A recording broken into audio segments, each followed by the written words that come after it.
Dear student of class 7, हम लोग पढ़ रहे हैं आपका lesson 4 the naughty boy Nakul. यहाँ पे बच्चों हम एक शैतान बच्चे की मिस्चीवियस बॉय नकुल की कहानी पढ़ते हैं और उसके बाद में जब उसको एक घटना घटित होती है और नकुल को बाद में कैसे पता चलता है कि इतनी शैतानियाँ या जो गलतियाँ वो करता है वो उससे नहीं करनी चाहिए और उसमें जो चेंजेस आते हैं हम वो समझेंगे। बहुत अच्छी कहानी है बच्चों, यू विल एंजॉय इट।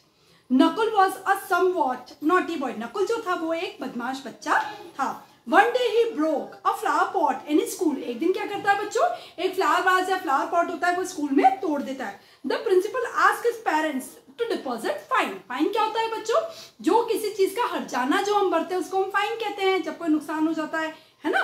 तो प्रिंसिपल जो थे उन्होंने ये कहा नकुल के पेरेंट्स को कि आपको 500 रुपीज फाइन पे करना पड़ेगा।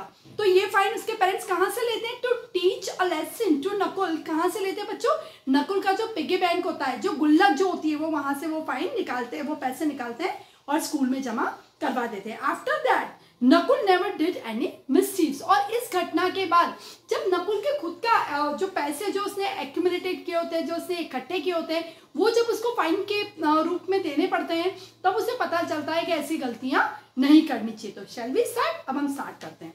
Nakul was a proud owner of a small piggy bank with a strong lock attach to it. Nakul जो था बच्चों उसको बड़ा प्राउड ओनर उसको बड़ा घमंड था। उसके पास एक छोटा सा पिगी बैंक था, यानी एक छोटी सी गुल्लक थी जिसको वो स्ट्रॉन्ग लॉक, एक मजबूत सा ताला लगा के रखता था। He was in the habit of saving money from his pocket money which he received from his father.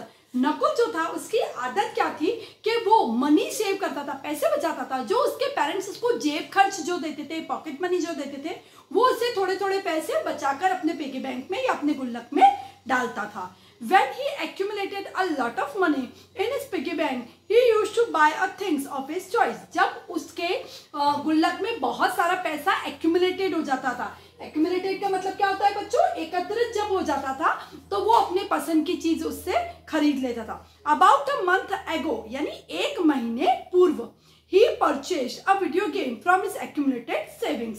उसने एक महीने पहले अपने एकत्रित हुई जो रकम जो थी, जो पैसे जो थे, जो रुपीस जो थे, उससे उसने एक वीडियो गेम परचेज किया था, एक वीडियो गेम खरीदा था। He was very fond of his new game which was battery operated.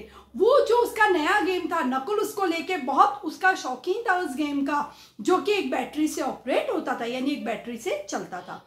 But Nakul was equally mischievous. लेकिन इसके साथ साथ नकुल जो था वो नॉटी भी था, मिस्चीवियस था, वो शैतान था और शैतानियां करता था। Often his parents received complaints from his school about his mischievous activities.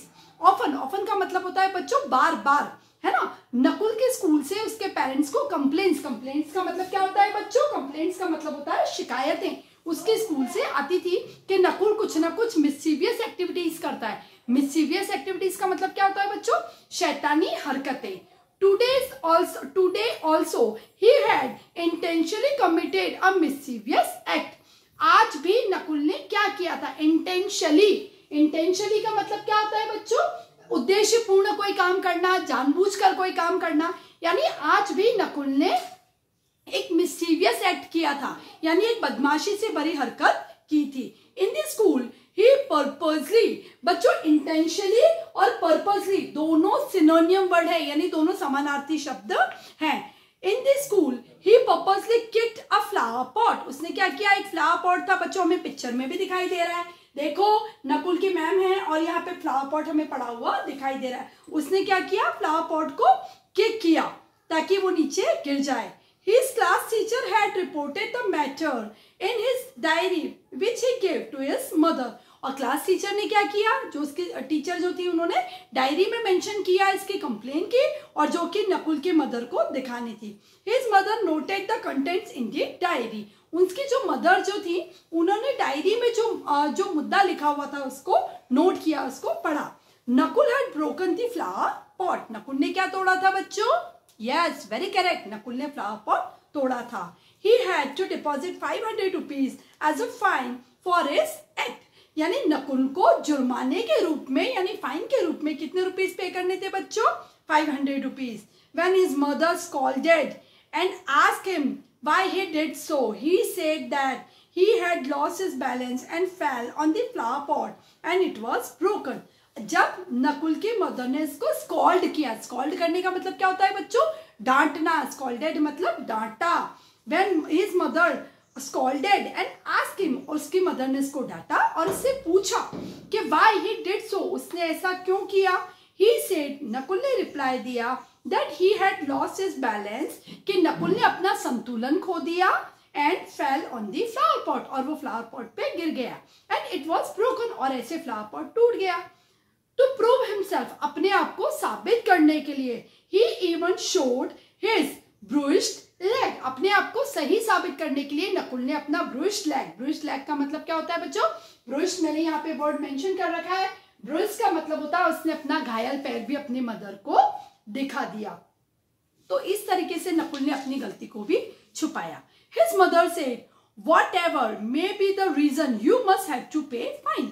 Nakul की मदर ने क्या कहा बच्चों, कि कारण कोई भी हो फ्लावर पॉट टूटने का, लेकिन तुम्हें इसका जुर्माना पे जरूर करना पड़ेगा. Nakul kept mum. मम रहने का मतलब होता है बच्चों चुप रहना. नकुल चुप रहा. When the matter was placed in his father's court, he too declared, loss is loss. After all, fine has to be paid. जब नकुल की जो सारी बात थी बच्चों, ये सारी घटना थी, नकुल के फादर के सामने रखी गई. He too declared, यानी नकुल के फादर ने भी ये कहा कि लॉस इज लॉस, जो नुकसान हुआ है वो नुकसान तो है ही. लॉस का मतलब होता है बच्चों नुकसान. फ्लावर पॉट टूटा था तो नुकसान भी हुआ था. Fine has to be paid, और हमें इसका जुर्माना पे करना पड़ेगा. एज यूजुअल, सामान्यतः नकुल रिमेन क्वाइट, नकुल भी चुप रहा. His logic was that his father would pay the fine and the matter would end. Nakul ने क्या सोचा बच्चों, नकुल ने क्या दिमाग लगाया, नकुल ने सोचा कि ठीक है मेरे फादर जो है वो फाइन पे कर देंगे और ये मैटर यानी ये जो सारा मामला है वो शांत हो जाएगा. But he was surprise when his father said to his mother, लेकिन नकुल सरप्राइज हुआ. सरप्राइज होना मतलब आश्चर्यचकित हो जाना. नकुल को बड़ा आश्चर्य लगा जब उसके फादर ने क्या कहा नकुल की मदर से, bring his piggy bank. Nakul की जो गुल्लक है बच्चों, जो पिगी बैंक है वो लेके आओ. Piggy bank was brought to him. His father open the lock and took out all the coins. Piggy bank का लाया गया, पिगी बैंक का यानी गुल्लक का ताला खोला गया. His father open the lock, उसके फादर ने लॉक खोला and took out all the coins, और जितने भी उसमें सिक्के थे, कॉइन्स का मतलब होता है बच्चों सिक्के, जितने भी कॉइन्स थे, जितने सिक्के थे सारे निकाल लिए. The total count was 750 rupees. यानी नकुल के पिगी बैंक से बच्चों कितने रुपीज निकले थे, 750 rupees. His father separated coins worth ₹500 and deposited the balance coins back into piggy bank. Nakul के फादर ने क्या किया बच्चों, his father separated coins worth ₹500. उन्होंने 500 रुपए के कॉइन्स सेपरेट किए, अलग किए, और रिमेनिंग यानी जो भी बचे हुए थे वो वापस पिगी बैंक में डिपॉजिट करवाना, यानी वापस पिगी बैंक में इसको जमा कर दिया. आई होप बच्चों यहाँ तक की स्टोरी आपको बहुत अच्छे से समझ में आ गई होगी. नेक्स्ट हम लोग बच्चों आगे की क्लिप पे पढ़ेंगे. Thank you.